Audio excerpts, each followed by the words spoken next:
మీ అందరికీ నా వందనాలండి. అందరూ బాగున్నారా?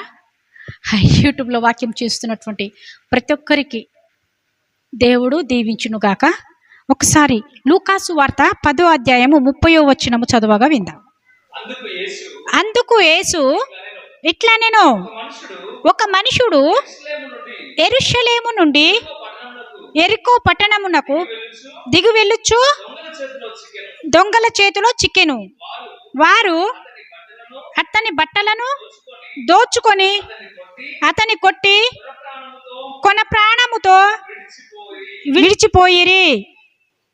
ఇక్కడ చూడండి, చాలా మంది ఇక్కడ ఒక వ్యాపారస్తుడు ఏం చేసిండట, యెరూషలేము నుండి యెరికో పట్టణము, అంటే యెరూషలేము అంటే దేవుడు నివసించు స్థలము, అంటే అది రొట్టెల పట్టణము.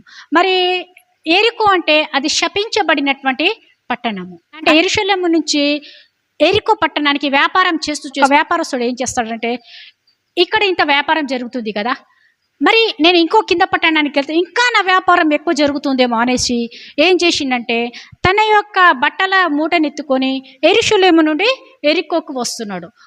వస్తూ ఆయన దొంగల చేతిలో పట్టబడి దొంగలు కొట్టేసి ఆయన వస్త్రమును గుంజుకొని వెళ్ళిపోతారు. అలాగే ఈ లోకంలో ఉన్నటువంటి జనము ఏం చేస్తున్నారు, మనుషులు ఏం చేస్తున్నారంటే, దేవుని సన్నిధిలో సమస్తము ఉంటుందండి. అది కూడా తృప్తి చాలక ఏం చేస్తారంటే, దేవుని సన్నిధి విడిచిపెట్టి ఈ లోకంలో ఉన్నటువంటి తాత్కాలికమైనటువంటి ఈ యెరికో పట్టణం లాంటి ఈ లోకంలోకి వచ్చేస్తూ ఉంటాడు. వచ్చినప్పుడు సాతానుడు ఏం చేస్తాడంటే, ఈ వ్యాపారుడి యొక్క బట్టలను దోచుకుపోయినట్టుగా ఈ మానవుడు దేవుని సన్నిధి నుంచి ఈ లోకం వైపు చూసినప్పుడు సాతానుడు ఏం చేస్తాడంటే, రక్షణ అనేటువంటి వస్త్రమును గుంజుకుపోతాడు. ఎవడు గుంజుకుపోతాడు? సాతానుడు. అక్కడ వ్యాపారి యొక్క బట్టలు ఎవరు గుంజుకుపోయారు? దొంగలు గుంజుకుపోయారు. కానీ ఎక్కడి నుంచి ఆయన యెరూషలేము నుంచి యెరికో పట్టణానికి వచ్చినప్పుడు దొంగలు ఆయనను కొట్టేసి ఆయన బట్టలు మొత్తం గుంజుకొని వెళ్ళిపోయారు. దేవుని సన్నిధి నుంచి మనము ఈ లోకం వైపు మన మనసును త్రిప్పినప్పుడు సాతానుడు ఏం చేస్తాడంటే, రక్షణ అనే మన వస్త్రమును దోచుకుపోతాడు. వస్త్రం అనే మన రక్షణను దోచుకుపోయి మనల్ని పాపాల వైపు నెట్టేస్తాడు. మనల్ని ఏం చేస్తాడంటే, ఈ సాతానుడు పాపాల వైపు నెట్టేస్తాడు. దేవునిలో నమ్మకము ఉండకపోవటము, దేవునిలో ప్రార్థన సన్నగిల్లిపోవటము, దేవునికి దూరం అయిపోవటము, ఈ లోకంలో అనేక నిందలకు, అనేకమైనటువంటి వ్యాధులకు, అనేకమైనటువంటి శ్రమలకు మనము చోటును మనంతటా మనమే కలిగించుకునే వారమవుతాం. ఎప్పుడు కలిగించుకునే వారమవుతామంటే, మనం దేవుని సన్నిధిని ఎప్పుడైతే విడిచిపెడతామో, మనము దేవుని నుంచి ఎప్పుడైతే దూరం అవుతామో, దేవుని మనం ఎప్పుడైతే ప్రార్థన చేయకుండా నిర్లక్ష్య పెట్టి ఈ లోకంలో తాత్కాలికమైనటువంటి వాటి వైపు మనం ఎప్పుడైతే కనులెత్తి చూసి దేవుని సన్నిధిని విడిచిపెట్టి ఈ లోకంలోకి మనం వస్తామో, అప్పుడు మన రక్షణ దొంగిలించబడి మనము నశించిపోతాము. ఎలా నశించిపోతామంటే, ఈ యెరూషలేము నుంచి యెరికో పట్టణానికి వచ్చినటువంటి వ్యాపారస్తుడు దొంగల చేత దెబ్బలు కొట్టబడి ఆయన వస్త్రములను కోల్పోయినట్టుగా, ఆయన దుస్తులను కోల్పోయినట్టుగా, ఆయన వ్యాపారమును కోల్పోయినట్టుగా మన జీవితాలను మనం కోల్పోతాము. చివరికి మనము శూన్యంగా మిగిలిపోతాము.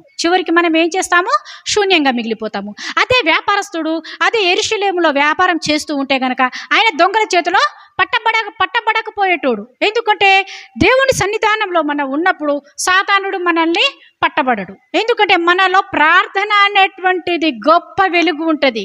మనము ప్రార్థించినప్పుడు మన ముఖం అంట వెలుగు వలె మనోహరంగా కనిపిస్తుందంట. అలాగే మనము ఈ యొక్క యెరూషలేము నుండి యెరికో పట్టణానికి వచ్చినటువంటి వ్యాపారి వలె కాకుండా మనము దేవుని యందు వినయ విధేయతలు కలిగి, దేవుని యందు ఆయన యందు ప్రార్థన జీవితము కలిగి, ఆయన యందు సంతోషము కలిగి, ఆయనను బట్టి సంతోషిస్తూ, ఆయన యందు విశ్వాసము కలిగి, ఆయనను బట్టి మన నమ్మకంగా జీవించినట్లయితే మనము దీవించబడతాము, మనము ఆశీర్వదించబడతాము. మనము సాతాను మనల్ని పట్టుకోవాలన్నా ఆయనకు గజగజ వణుకుడు పుడుతుంది. ఎప్పుడు ఆయనకు సాతానుడు గజగజ వణుకుడు పుడుతుందంటే, మనలో ప్రార్థన ఎప్పుడైతే వెలుగుతూ ఉంటుందో, మనలో ప్రార్థన ఎప్పుడైతే రగులుతూ ఉంటుందో, మనం ఎప్పుడైతే నిత్యము యెహోవా యందు భయము భక్తి కలిగి ప్రార్థన జీవితాన్ని కలిగి ఉంటామో, మనము ఆశీర్వదించబడతాము. నిత్య నిత్యము కదలని సియోను కొండవలెను. మనం ఎలా ఉండాలంట? నిత్యము కదలని సియోను కొండవలె. ఆయనలో కదలకుండా మనం ఉంటే మనము దీవించబడతాము, మనం ఆశీర్వదించబడతాము. ఇట్టి వాక్యమును దేవుడు దీవించునుగాక. ఆమేన్.